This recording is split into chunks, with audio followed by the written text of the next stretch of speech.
All right, well, I want to take a look at a story that got completely buried this weekend.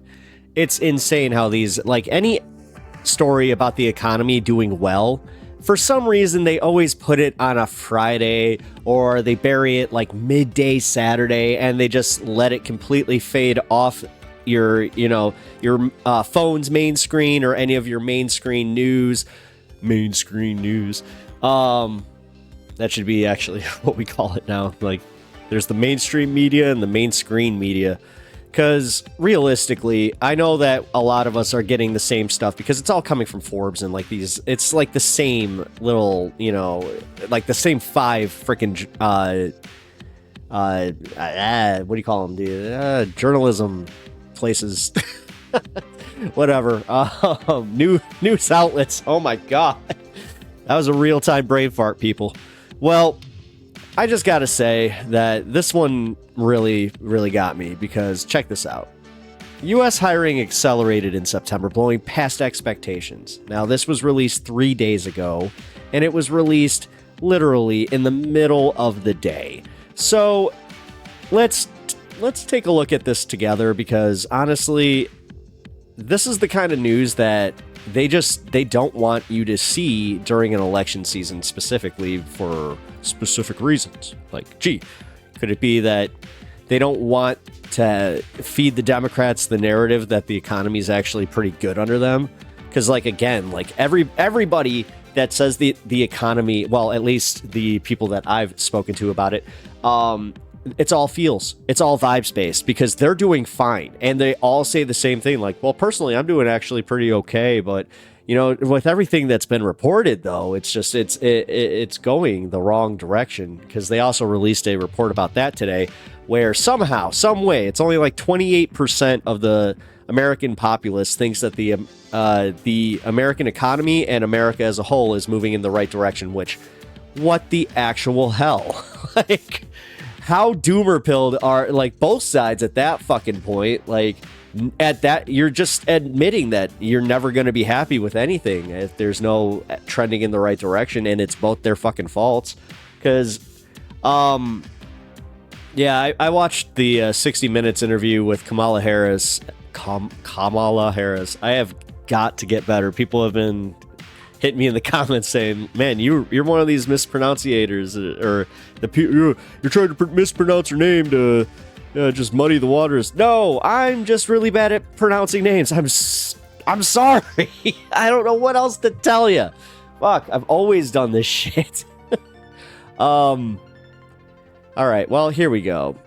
Let's get the full story on this one, shall we?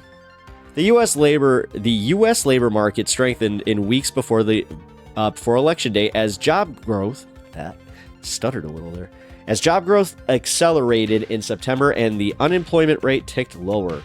Employers added 254,000 jobs last month, the Labor Department said Friday, and that is significantly more than the 150,000 that economists expected. That marked the largest monthly increase since March. The unemployment rate slipped to 4.1%. Now, these are all numbers that if this was Donald Trump, he would not only be on Twitter with it, but every one of his sycophants would be just blowing this shit out, just like into our faces, just like, look, 4.1 unemployment rates, the stock market, But you're never going to get that same treatment from the media with the left. I hate to, like, be a little whiny about this one, but dude, I watched this with Biden, and it was so obvious then. Like, it was like maybe one bad story of Donald Trump to like the six that that Joe Biden was getting. For every time they would ask if he was senile, again, there would be 6 stories to the one that would be like, hey, Donald Trump's kind of losing a step. God, it's just disgusting. It's disgusting how just blatant it is that they want him back because nobody's reading their papers. Nobody's going through, like, I'm doing this shit, but you guys are watching me just so you're not even clicking on this shit. So, oh, they must hate that, by the way. I just thought about that. Anyway, Friday's bumper payrolls report is likely to close the door on another 0.5 percentage point rate increase, or decrease, I should say. Another 0.5 percentage point rate cut by the Federal Reserve at the next meeting in November. Oh, so you're telling me that no matter who wins the election, another rate, they're going to use that. But again, if Harris is smart, she'll fucking use it, and she'll also use this one. It should keep officials on track to lower rates by a 0.25 point. The Fed is trying to engineer what is called a soft landing, in which inflation moves down without major deterioration of the labor market, which it seems to be doing. Though Friday is just one data point, it suggests that the U.S. is headed in the right direction. It puts another set of wheels under the plane in terms of assuring a soft landing. Dude, I hate economists. Is there just anybody more useless than a freaking economist at this point? Because if you are an economist and you were saying anything about inflation in the last 4 years and it just never happened, why should I trust you now? Because here, the latest snapshot of the labor market's health comes just a month before the U.S. presidential election, where the economy and inflation are key issues with voters. The strong jobs report could help VP Kamala Harris. In polls, she trails former Donald Trump on the economy. Not so much anymore. Now they're pretty much neck and neck. Which, again, I don't understand how he keeps getting these higher rates on the economy. It's like, everybody that was like, yeah, I was doing better under Trump. Were you? Were you? Stocks ticked higher. The Dow Jones Industrial Average rose 0.8%, or about 340 points. For everybody that also is basing, the economy's metric on the stocks, because that's how they're like, Trump daddy, he says stocks go boom.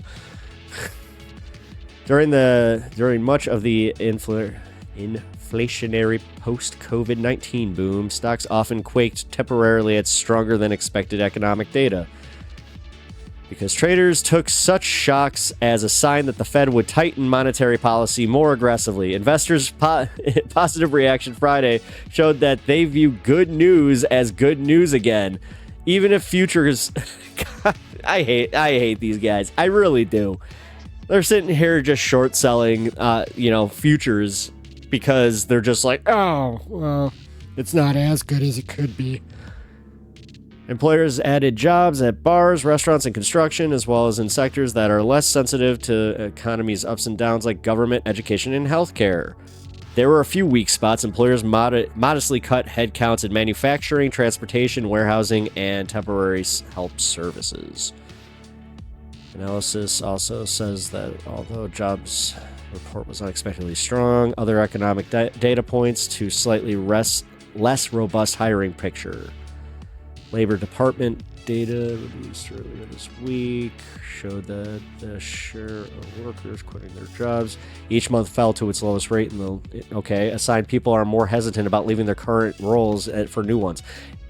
That should be a bad thing. That should actually be a bad thing. That is incentivizing bad fucking business practices. What, you want there to be constant turnover? Dude, seriously, fuck these guys. Fuck these analysts, the guys who are analyzing this shit and making that like it's a bad thing. Wages picked up slightly last month, according to the Labor Department. Average hourly earnings rose 4.4% from a year earlier. Oh, you're telling me wages are going up? Oh, no way. Again, news that you will never hear, especially on the right. That's the most disgusting part, is we're living in two totally different media atmospheres, where one reports on the facts like this and the other one is just like, nope, bury that. And you guys, for some reason, they're more than happy to do that. That was well above the pace of inflation, which is positive news for the price-pinched consumers. The consumer price index went up 2.5% in August from last year earlier. There's reason for caution, but also the resilience of the U.S. just continues to confound expectations. Yeah, because you guys are all betting against us. You guys have been in hedge funds for too long. James Knightley. Ugh. Okay, for that to continue, it needs the Fed to continue gradually easing policy. It just said that it was going to do that. Another percentage, another quarter of a percentage point. Inflationary pressures have eased markedly over the past 2 years. Yeah, again, if you ask anybody that has just been listening to the fucking news, like even just passively, they still think inflation's at an all-time high. I literally just had that conversation with somebody this weekend where I was like, no, it's not. And I started laying out the numbers for them and they just couldn't believe it. They're like, wait, you're telling me that it was at what? I was like, it was at 7% at its fucking high, dude. Like, we're about to go back to what is like 2.7. I think we're at 2.9 now. Inflationary pressures have eased markedly over the last 2 years, and the Fed's focus has shifted more to hiring than price increases. That means the jobs market will play an outside role in the Fed's official decision on the path to interest rate cuts. Again, something that they were totally against because it's an election year. We can't cut during an election year. Anything that gives the other side a little bit of a boost, we can't have that. Fuck, dude. Meanwhile, we just allow him to just be like, I'm going to steal the next election. And everybody's like, okay. It's fucking unreal. Conventional wisdom holds that the cooling inflation comes hand in hand with a sharp slowdown in the labor market. However, over the past couple of years, U.S. employers have muscled through high interest rates with continued hiring, and inflation has fallen significantly. That combination, if sustained, would amount to a big win for the Fed. Again, it's funny how many Americans have been just like brain poisoned into wanting this to not happen. Because if the economy fails, then all of a sudden it's another bullet in the fucking chamber. I'm still, because like I remember how people were accusing us of that with Donald Trump, where they're just like, you're just rooting for the economy to tank. It's like, no, I was actually kind of rooting for him to do the right thing. And I was kind of hoping that, you know, he wouldn't have gotten so many people killed with his just, you know, non-response to COVID. And also, you know, say what you will. I like how everybody is grading him on that curve where they're just like, but COVID. And then they go to Joe Biden's and they're just like, but you know what? The inflation was all Joe Biden's fault. Perhaps we should reassess our analytical framework. Oh, should you? For a soft landing? Oh, should you? Because you've been saying that, oh, we're going to a recession. Just call it like it is. A robust economic expansion. You know what? So that brings me to this. Is it irrefutable that the economy performs better under Democrats? And this is coming from Forbes, so you see this, I get 4 free articles, because, yeah, well, let's not waste it, people. Responding to the failures of Enron and WorldCom within 6 months of each other, failures, blah, blah. I don't need this whole story. What? Oh, I thought you guys were going to dollars to donuts this one, you know, and just kind of give us some information. Is that what dollars to donuts mean? I just realized. I kind of threw that one out. This is important in consideration of the economic proportion. Okay, let's get to the end. At the same time, Republicans should be looking inward too, as evidenced by the not too frequent economic success of Democratic presidents. There's a case to be made that the GOP does the most for freedom. Really? Yeah, taking away freedom from women. Cool. And growth when they're out of the White House.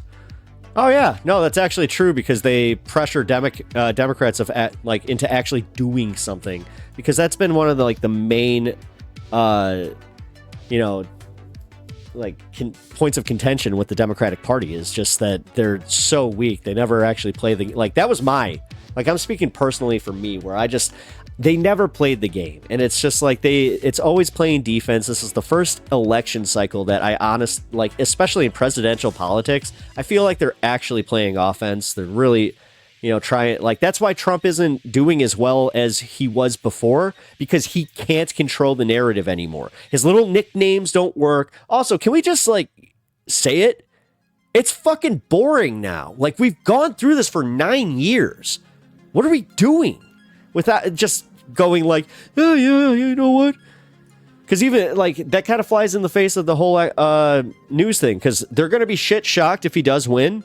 that they're not going to get the ratings because people have seen this already. They'll pay attention for like the first few months and then they'll just fucking dip off. And well, unless he gets a Twitter again. Ugh. Which, you know, with Elon Musk and all that. Unreal. Oh. You know what? Let's just do this too. Because this kind of... Oh, shit. This came out last week, and I really didn't cover much of it. What is going on with fucking you, dude? I didn't even hit it. Like, that last time, I didn't even hit anything. I was just rolling back, and it was just like, no! Again, an ad blocker would be fucking... Yeah, see? See? See? Wow. Unreal. Okay. Alright, you guys might have a case for that ad blocker bullshit. Alright, that's it. I give up on that one. Did some videos. Alrighty. Give me 1 second. Alright, here we go. This is what I was looking for.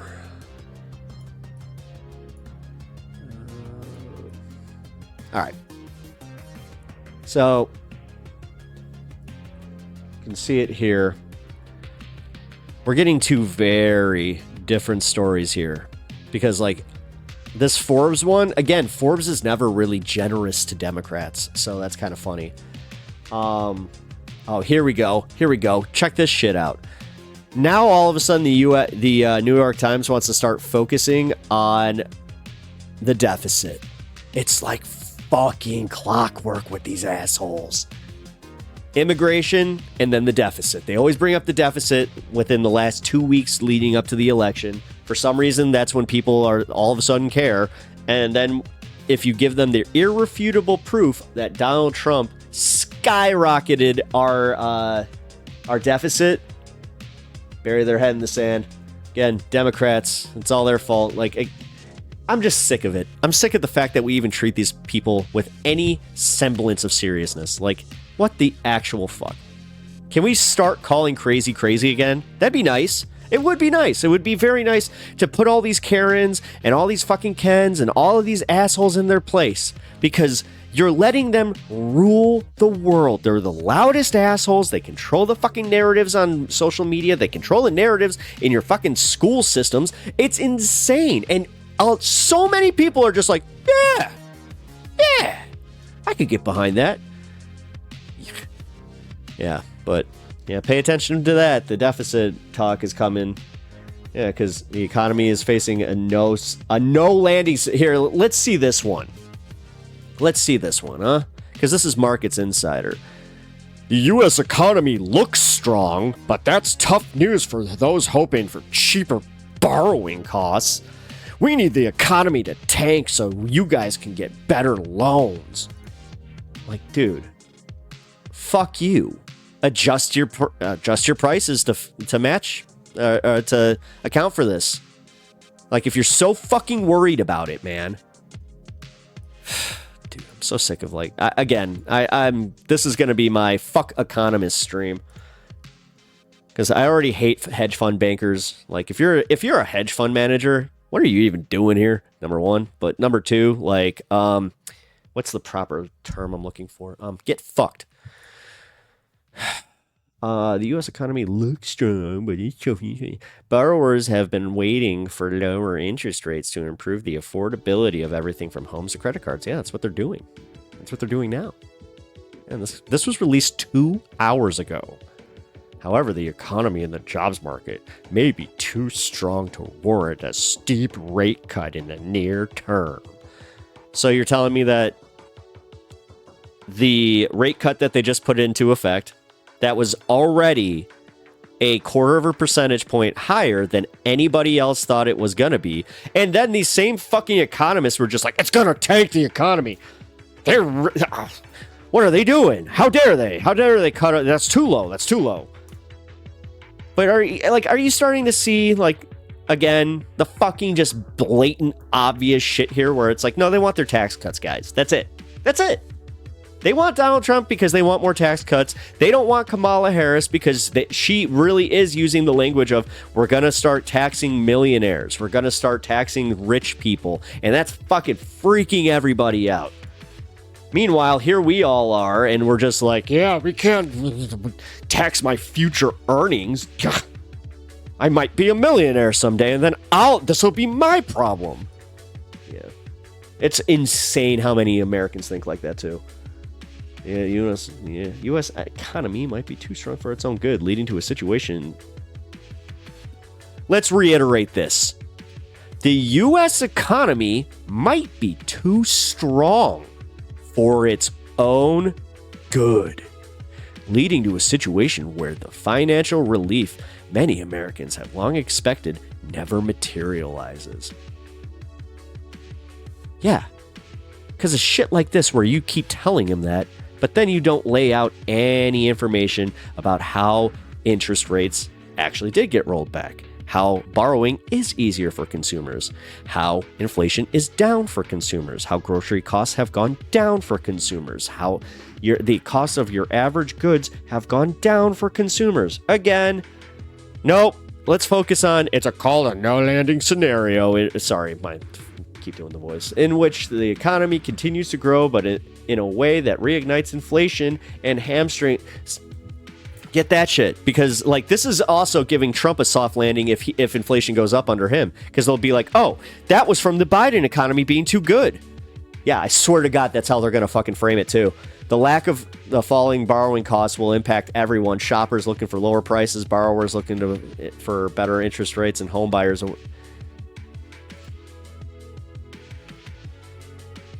By the blowout jobs report last Friday. See, they're literally using the jobs report as bad news. They're saying, like, again, our economy's too strong. Like, dude, who the fuck wrote this? Jennifer Soar? Guess what? I'd like to know how much she makes. Because seriously, this is... Am I misreading this? Does this not seem fucking one-sided to you? The case for a no landing scenario. Meanwhile, job gains for the months of July were also revised upward. Yeah, because you guys kept saying, like, no, there's going to be a job cooling. There's going to be a job cooling. And then we're going to see, economic hurt from that. Like, again, you guys always use the scare tactics to try and fucking manipulate the average consumer into doing something against their own interests. And for some reason, you're very successful at it. They provide, because shit like this. They provided promising signs that the economy hasn't materially weakened after years of higher interest rates. Yeah, again, because you guys have been fucking feeding the narrative that things are so much worse than they actually are. The president said thinks the Fed is done cutting rates for the rest of the year. That's funny. That's really funny. Because, you remember this article? Saying how they're toying with cutting rates again in November? Yeah. But just remember, guys, that these guys, they know what's up. Fucking Business Insider. Don't ever trust anybody that comes from a publication with the word business in it. At that point, you're shooting yourself in the dick. September strong employment report. Yeah, we already read that. As a no landing scenario becomes increasingly priced into the bonds market. See, again, bonds markets. You guys are like trying to convince us, but here you go. The impact will be felt in a key segment, housing. Yeah, the 30-year has crept higher, not lower since the... Oh. That's funny because just had a friend get a lower interest rate. So, okay.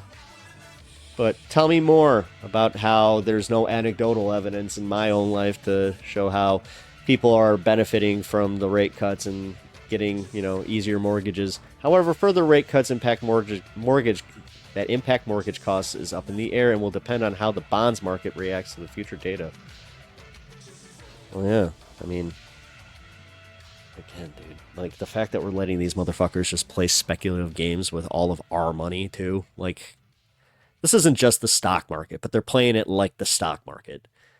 And again, I would take these guys a lot more serious, like if that recession ever actually materialized, because like I'm not even kidding. Just do a quick cursory Google search on this publication on Business Insider, and I guarantee you will find, or just type in Business Insider says recession is coming, and then just go down by the dates, and you will see that this has been going on for 4 years, dude. Because think about it, with inflation at as high as it was, we still didn't hit a recession. How's that? Like, none of this actually meshes with like how they're saying how bad the economy is. The Fed will not get funds down to 3%, but the terminal rate for this round will nevertheless end up too low and be kept there for too long. Inflation subsequently rebounds, and the Fed is back to raising. So it's a no-win scenario for consumers unless we just give you everything that you want, right? Less regulation, stock buybacks, offshoring, yeah. Risk of this bad outcome arriving sooner than later. Rest with but now becoming the biggest rush. Sorry. Interest rates on credit card loans from commercial banks rose from 21.7% in August, the highest rate recorded in at least 20 years. Yeah, that's pretty high, but funny enough, most average Americans are paying way more than that. Rate of a 40-month loan. All right, here we go. Consumer mortgage originations at large banks also plunged to 44 billion in August, down from a peak of 212 billion. Yeah, so just remember that because like this is and I'm just gonna fucking say it. This is essentially a bunch of rich fucks telling us, hey, if you don't allow us to make a certain amount of money, we're gonna kneecap the crap out of the middle class. And we're all just like, yeah. Well, it's going to happen because I said so. As I said, if you're an economist, get fucked. If you're a hedge fund banker, same for you. Seriously, like, I don't know. Find Jesus or something. But anyway, that was fun. As I said, this was a story that somehow got completely buried. I did a little fun experiment too, where I just Googled, and this was like 5th on the page. I was just like, what the hell? Because the rest of it was that other crap, this crap, where it's just like, oh, well, Business Insider says that the economy being too good is too bad for us. Yeah. Again, we're supposed to fucking trust these people. Like, dude, I have every right to be this angry. And you do too.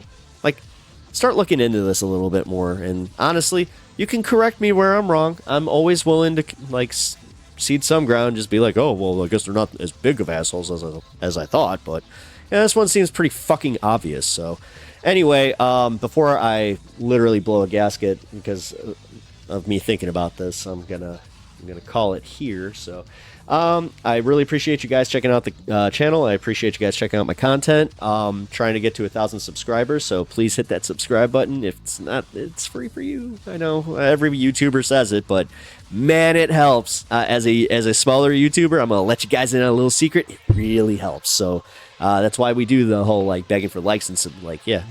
If you can, leave a like, comment. Love the engagement. I will engage with you. So. But yeah, with that being said, I'll see you in the next one.